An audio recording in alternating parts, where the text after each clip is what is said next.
আমি নিজেও জুলাই আন্দোলনের সময় টক শোতে স্পষ্ট ভাষায় আন্দোলনের পক্ষে কথা বলেছি।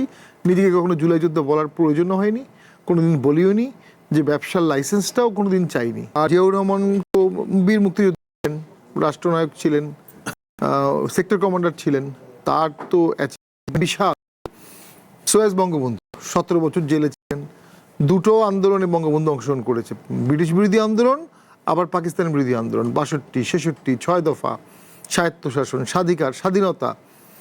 তো সেইটার সাথে কারো কারো কিছু মনে হতে পারে যে জুলাই ওনাদের মতো, ওনাদের কাছের। আমার কাছে কখনো জুলাই মুক্তিযুদ্ধের ধারে কাছেও মনে হয়নি। ইন এ সেন্স আমি নিজেও জুলাই আন্দোলনের সময় টক শোতে স্পষ্ট ভাষায় আন্দোলনের পক্ষে কথা বলেছি।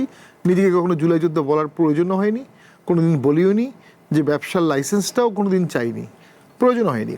এখন অবশ্যই জুলাই একটা অত্যন্ত বড় ঘটনা, এবং যে তরুণরা নেমেছিল তাদের সাথে আমি এরপরে 6-7 মাস 8 মাস পর্যন্ত আমরা কথাবার্তা বলতাম।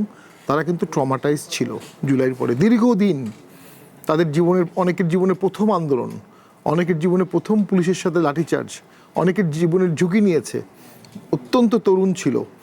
এই প্রাণবন্ত তরুণদের দেশ গঠনে অসাধারণ কাজে লাগানো যেত, কিন্তু সেই সময়ের সরকারের একটা অংশ বা কোনো একটি শক্তি তাদেরকে পেটোয়া বাহিনী হিসাবে, মব, তাদের একাংশকে আমি বলবো পেটোয়া বাহিনী হিসাবে, মব হিসাবে, বেয়াদবতন্ত্র হিসাবে তৈরি করেছে।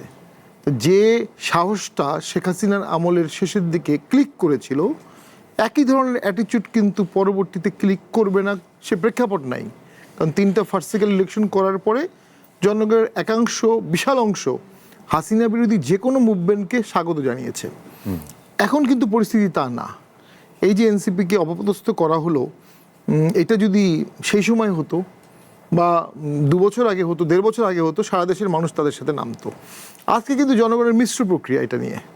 এক গ্রুপ সহানুভূতিশীল, আরেক গ্রুপ বলছে ভালো হয়েছে, সবাইকে অপমান করছে, অপদস্থ করতে নিজেও অপদস্থ হচ্ছে। তো এইখানে আমার কাছে মনে হয়েছে এনসিপির সকলের ভালোবাসার পাত্র হওয়ার সুযোগ ছিল, আইসক্রিম বিক্রেতা হওয়ার সুযোগ ছিল, ইকোনমিক্সের ভাষায় বলে। সে সবাইকে খুশি করতে পারতো, সবাইকে হ্যাপি রাখতে পারতো, সবার সম্মান আদায় করতে পারতো, স্নেহ আদায় করতে পারতো। এনসিপি কোনো একটা অজানা কারণে, কারো ডিকটেশনে, কারো নির্দেশে, কারো প্যারুকের ইন্টারেস্ট স্বার্থ রক্ষা করায় তারা একটা অংশ 71কে আঘাত করেছে, একটা বড় অংশ বঙ্গবন্ধুকে আঘাত করেছে, জাতীয় পার্টিকে আঘাত করেছে, সবাইকে আঘাত। কাকে আঘাত করেনি এনসিপি বলেন তো? গত 2.5 বছরে এনসিপি জামাতকেও আঘাত করেছে। তো জামাতের আঘাতটা খুব মাইল্ড ছিল, ছোট ছিল। এখন রাজনীতি হলো নিষ্ঠুর বাস্তবতার ব্যালেন্সের খেলা।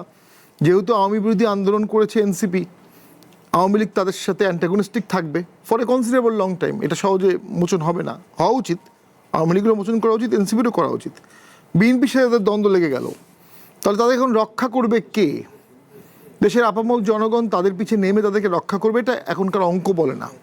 সো তাদেরকে হয় জামাতের টোটাল পকেটে চলে যেতে হবে, বা পকেটেই আছে। তখন কিন্তু এনসিপির যে স্বাতন্ত্র অবস্থানটা, এটা সম্পূর্ণ নষ্ট হয়ে যাবে। আমি আমার লিমিটেড আন্ডারস্ট্যান্ডিং, কৌশলগত কারণে এনসিপির এত বেশি শত্রু তৈরি করা ঠিক হয়নি। একই সাথে আপনি আওয়ামী লীগ, বিএনপি দুটো এনিমি হ্যান্ডেল করতে পারবেন না।